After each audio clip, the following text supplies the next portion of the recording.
Assalamualaikum Sobat Industri Halal. Ketemu lagi di Podcast Duha, Diskusi Industri Halal. Wadah sharing dari PPIH, Kementerian Perindustrian, yang membahas tentang industri halal nasional. Bersama saya, Yuni Herlina Harahap, Podcast Duha kali ini membahas tentang salah satu sektor industri yang bisa dibilang identik dengan kaum Hawa. Padahal bisa juga loh untuk kaum Adam, dan bahkan juga untuk anak-anak. Ada yang tahu apa itu? Penasaran dong? Kita kupas sesaat lagi.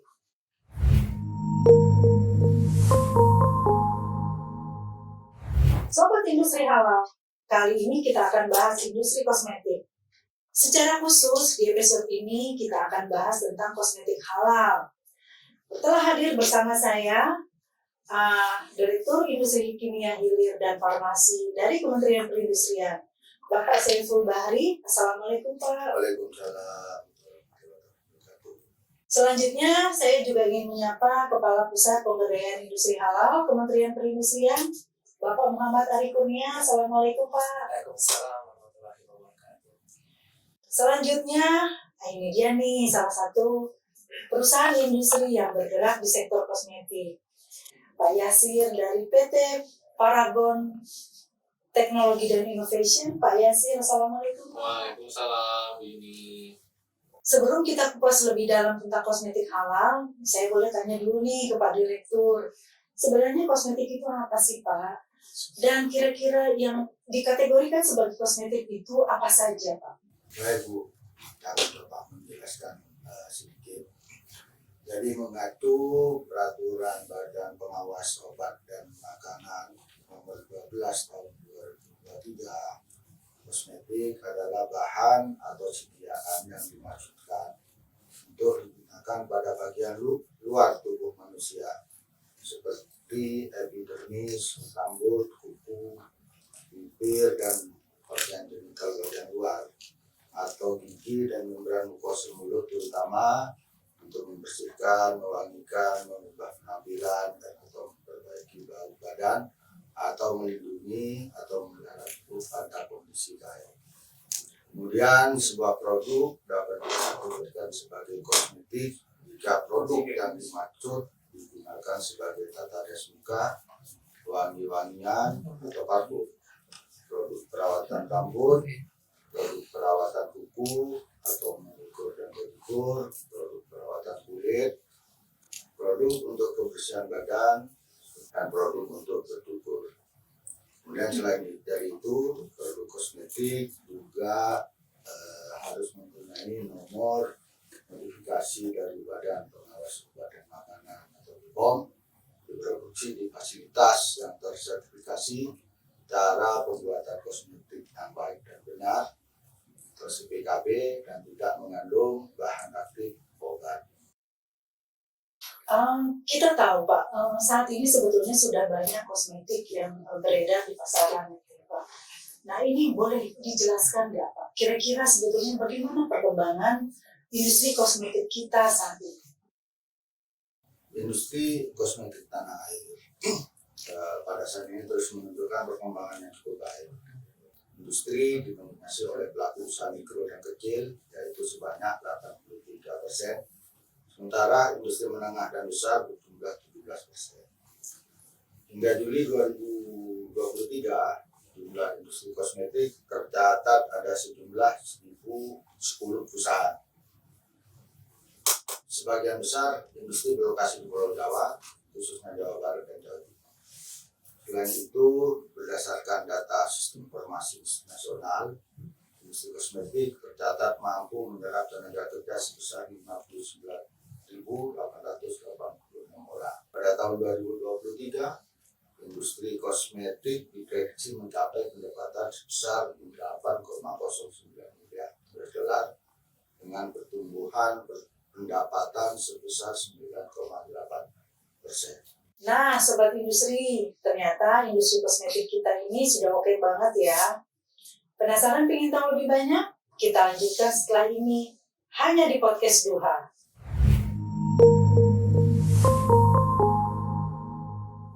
Sobat Industri, Tadi kita sudah sedikit mengenal tentang industri kosmetik tanah air. Kali ini kita akan coba mengenal lebih dalam tentang kosmetik halal. Pernah dengar nggak nih, ada yang namanya kosmetik halal? Nah, ternyata kosmetik termasuk ke dalam komoditi yang wajib halal loh. Ini netizen mungkin banyak yang bertanya-tanya. Kenapa kosmetik harus halal juga? Padahal, bukannya itu hanya untuk makanan dan minuman saja ya? Saya ini ingin bertanya ke Pak Ari, Kepala Pusat Pemberdayaan Industri Halal. Bagaimana Pak kira-kira? Ya, baik, terima kasih. Jadi betul sekali, itu sudah ada peraturan perundangannya, jadi ada di Undang-Undang 33 tahun 2014 dan PP 39 tahun 2021 itu tentang jaminan produk halal dan penyelenggaraan jaminan produk halal. Jadi produk kosmetik betul masuk ke dalam wajib halal pada tahun 2026, Bu.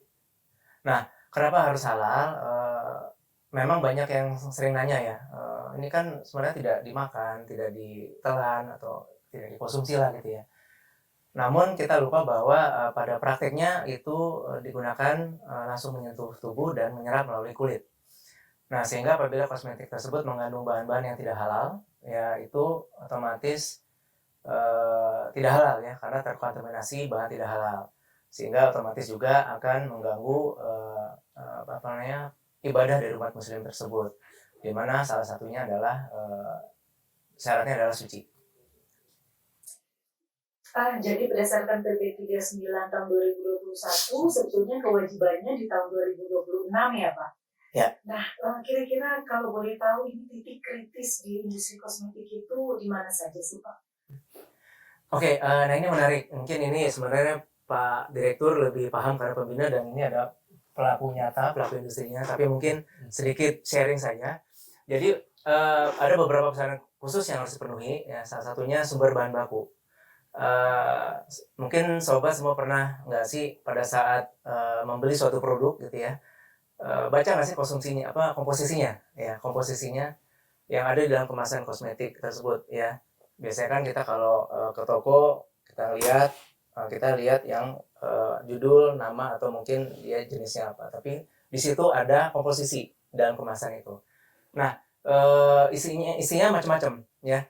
Bahan-bahan ini bisa terdapat atau bersumber dari tumbuhan, kimia sintetik, mungkin manusia kalau mungkin jarang dengar ya, dari hewan, dan bahkan juga ada yang dari mikroba.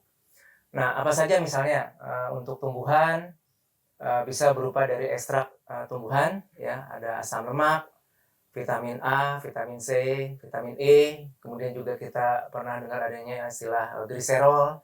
Kemudian juga untuk bahan yang bersumber dari tumbuhan tersebut, apabila melibatkan bahan yang haram dalam prosesnya maka akan menjadi haram. Kemudian kimia sintetik ya, bisa berupa vitamin A, vitamin C dan E, tadi saya sudah sampaikan. Kemudian juga ada alantolin, ada gliserol, ada alkohol, mungkin sering didengar juga ada etanol. Nah, kalau bahan reaksinya berasal dari babi atau turunannya, otomatis akan menjadi haram. Kemudian untuk bahan yang bersumber dari hewan. Nah, kalau hewan ini udah biasa ya, misalnya dari babi ya udah otomatis kalau hewannya haram, produk kosmetiknya kan menjadi haram. Nah, bahan dari hewan ini bisa berupa dari kolagen, elastin, plasenta, asam lemak, kemudian juga lemak, enzim, gliserol juga ada asam amino, gelatin, dan hormon. Nah, kemudian bahan lagi yang selanjutnya yang bersumber dari produk mikroba ya. Tadi saya sampaikan di terakhir tadi ada dari mikroba. Ini juga sangat kritis. Kalau melibatkan medium pertumbuhan atau bahan haram dan najis, maka produknya menjadi haram. Kalau mediumnya najis tapi bukan babi atau yang haram, perlu dilakukan pemisahan dan penyucian sesuai syariah yang berlaku. Tapi kalau mediumnya suci dan halal, nggak usah khawatir, produknya otomatis sudah menjadi halal. Dan yang terakhir, mungkin ada beberapa yang kaget ya, bahwa ada bahan yang berasal dari manusia, berupa keratin, albumin, plasenta, maupun asam hyaluronat. Nah, kalau ini sudah pasti tidak halal.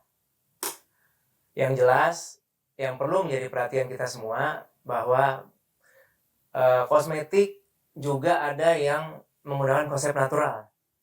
Karena bisa jadi masih menggunakan pelarut atau bahan kimia yang lainnya yang berpotensi masih menjadi bahan kritis. Perhatikan juga media pakai yang digunakan. Ya kan kita kalau berhias gitu ya kan pakai kuas gitu ya.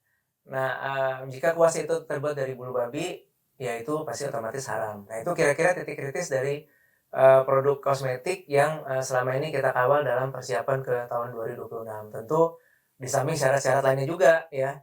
Seperti bagaimana kosmetik itu diproses, ya kita kenal dengan proses produksi halal, kemudian bagaimana didistribusikan, bagaimana disimpannya, dan yang lainnya yang harus dipastikan sesuai dengan sistem jaminan produk halal. Wah, ternyata ada kosmetik yang sumber bahannya itu dari tubuh manusia ya, Pak ya. Nah, selanjutnya setelah ini kita akan lebih dalam lagi membahas tentang bahan baku untuk kosmetik ini. Tetap di sini di podcast Duha, diskusi industri halal.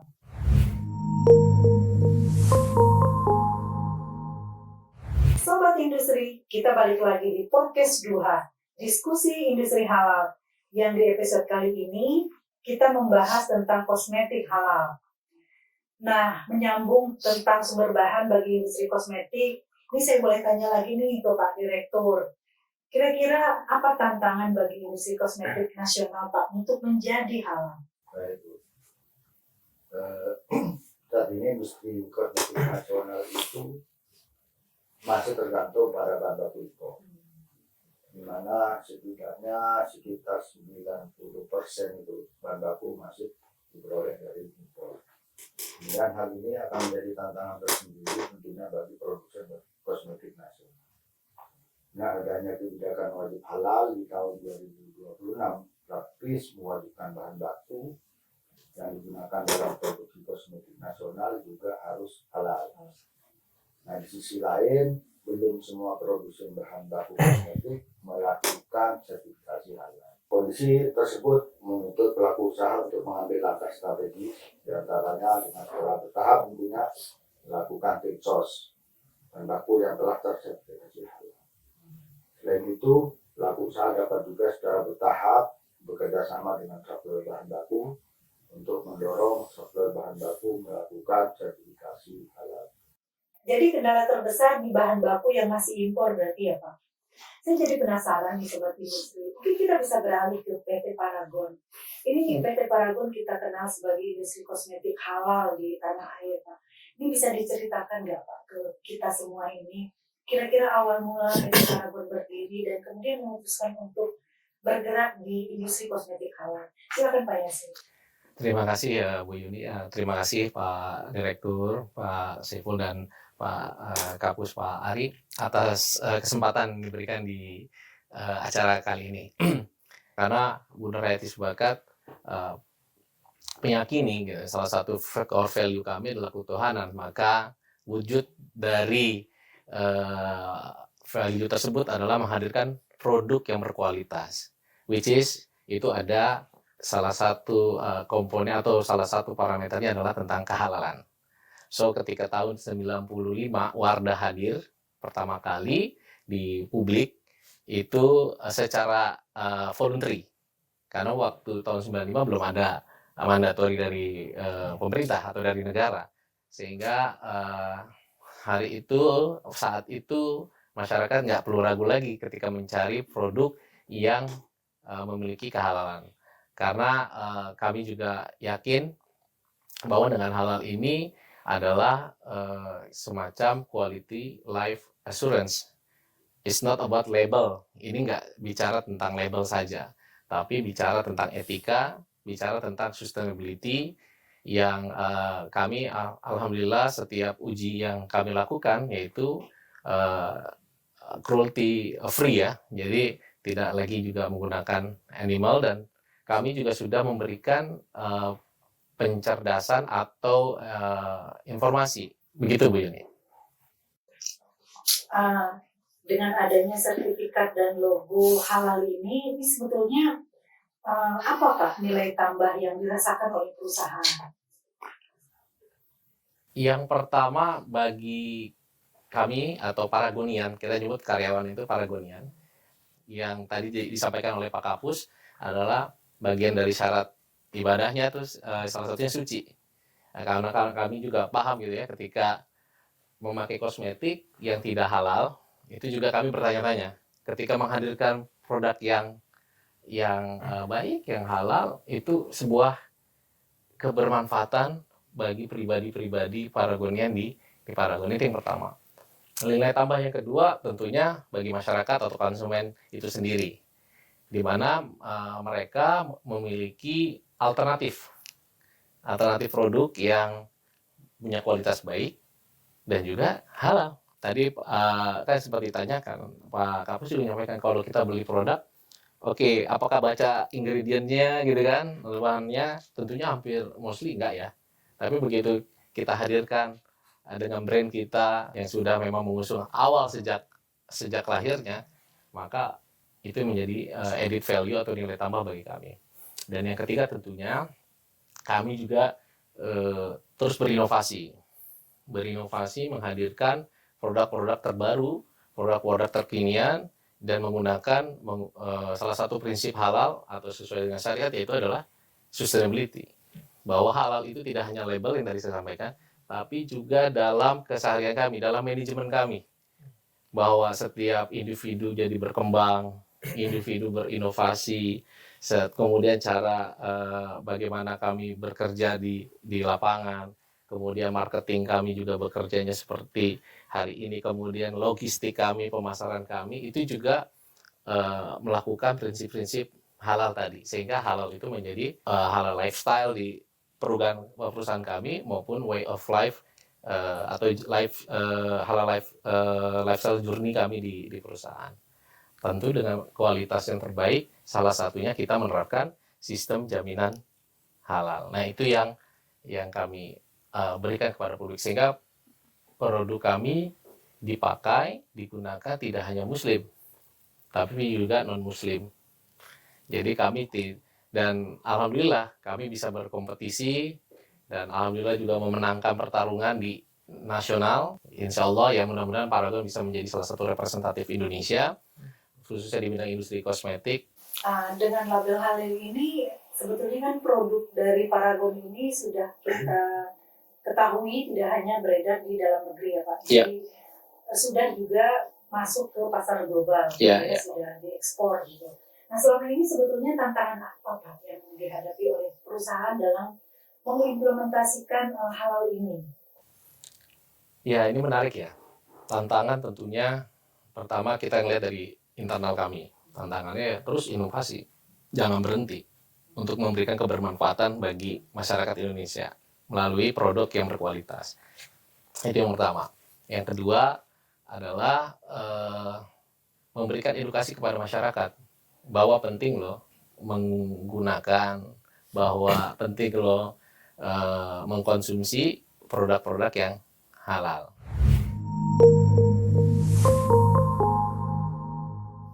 Sobat Industri, sebelum kita menutup bahasan kita hari ini tentang kosmetik halal, Pak Direktur mungkin bisa menyampaikan Pak apa saja strategi yang disiapkan untuk menuju kosmetik halal di 2026. Strategi pemerintah tentunya untuk menjawab tantangan tersebut ya. Salah satunya itu terus mendorong peningkatan penguatan kemampuan bahan baku, terutama bahan baku yang berasal dari alam. Karena kita tahu ya Indonesia itu memiliki banyak bahan yang bisa dijadikan bahan baku kosmetik. Ya. Status Indonesia sebagai negara dengan mega biodiversitas kedua di dunia menjadikan Indonesia memiliki posisi yang cukup strategis dalam diversifikasi bahan baku kosmetik. Kemudian sebagai upaya mendukung hal tersebut, pemerintah juga telah mengeluarkan Peraturan Pemerintah Nomor 45 tahun 2019 tentang super deductible tax untuk vokasi 200% dan inovasi 300%. Nah, dengan adanya dukungan insentif ini diharapkan industri kosmetik dalam negeri terus terpadu untuk melakukan riset and development terutama ya kan di dalam mengembangkan bahan baku. sehingga pengembangan industri kosmetik ini ya bisa terus berkembang seperti apa yang kita harapkan. Mungkin itu yang bisa kami sampaikan. Nah, selanjutnya mungkin ke Pak Ari Kurnia sebagai Kepala Pusat Pemberdayaan Industri Halal. Mungkin bisa disampaikan, Pak, ini langkah-langkah sertifikasi bagi produk kosmetik ini kira-kira seperti apa, Pak? Sebenarnya ada yang kita lupa, jadi kita perlu menguatkan awareness lagi, Pak. Nah, mungkin itu yang perlu kita tingkatkan supaya produsen itu juga mulai gak ada lagi bertanya-tanya tentang keraguan.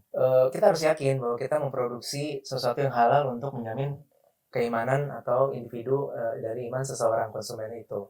Nah, begitu itu udah saya yakin, baru terus nanti kan bagaimana sih menjamin produk halal kita gitu kan. Nah, ini ada yang menarik juga karena tadi sudah disinggung terkait dengan bahan baku impor gitu ya.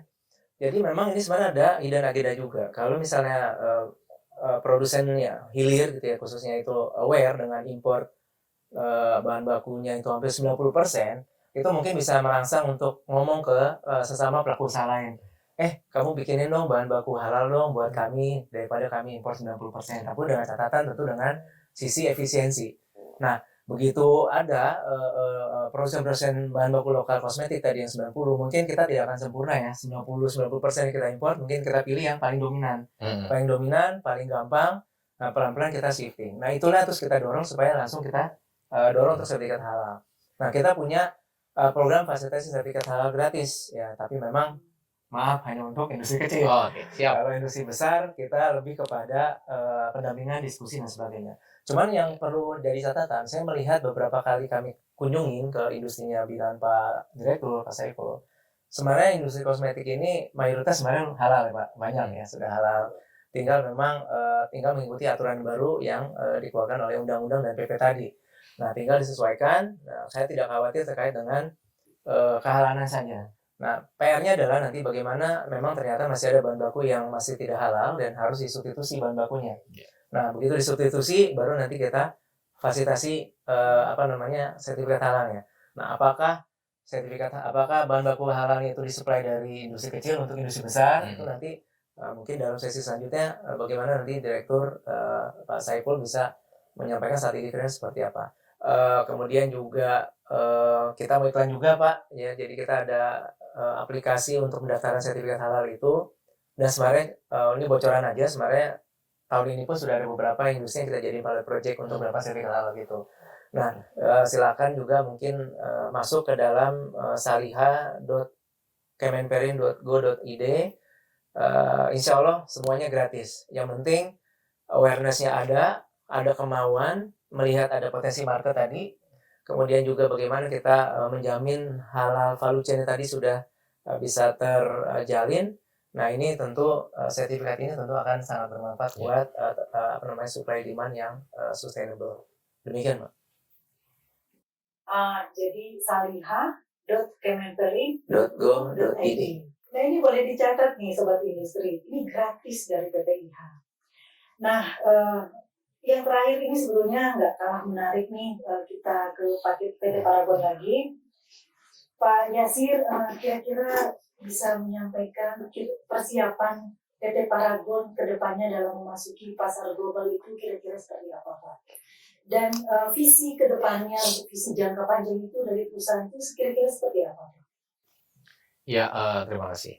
Jadi kesiapan memasuki pasar global tentunya kami tahun 2024 atau tahun 2025 kami akan masuk ke usia 40.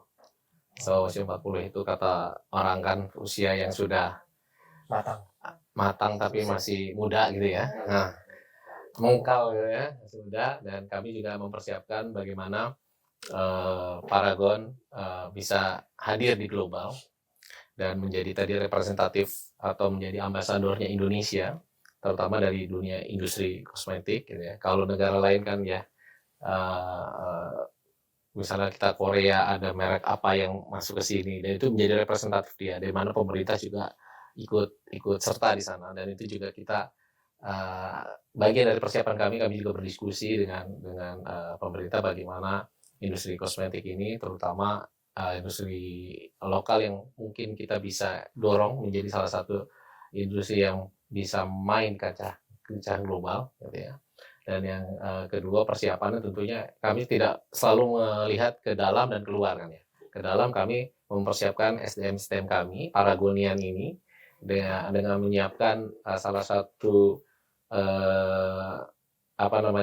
basic mindsetnya itu yang kita sampaikan, namanya parapreneur. Parapreneur itu gimana jiwa-jiwa di dalam Paragonian itu memiliki jiwa intrapreneur, gitu. Jiwa intrapreneur di mana berani mengambil tanggung jawab, kemudian inovasi dan mengedepankan kepada sustainability dan peluang-peluang yang ada di pasar. Yang kedua, kaitannya dengan eksternal, tentunya kami menyiapkan aturan, dan juga kami juga mulai melihat, karena ketika kita mau masuk suatu pasar baru, gitu ya, kita lihat pasti culture-nya, budayanya, dan sebagainya itu kita juga akan masih on progress juga melihat peluang-peluang opportunity di sana. Dan terakhir adalah kami mempersiapkan regulasinya tentunya.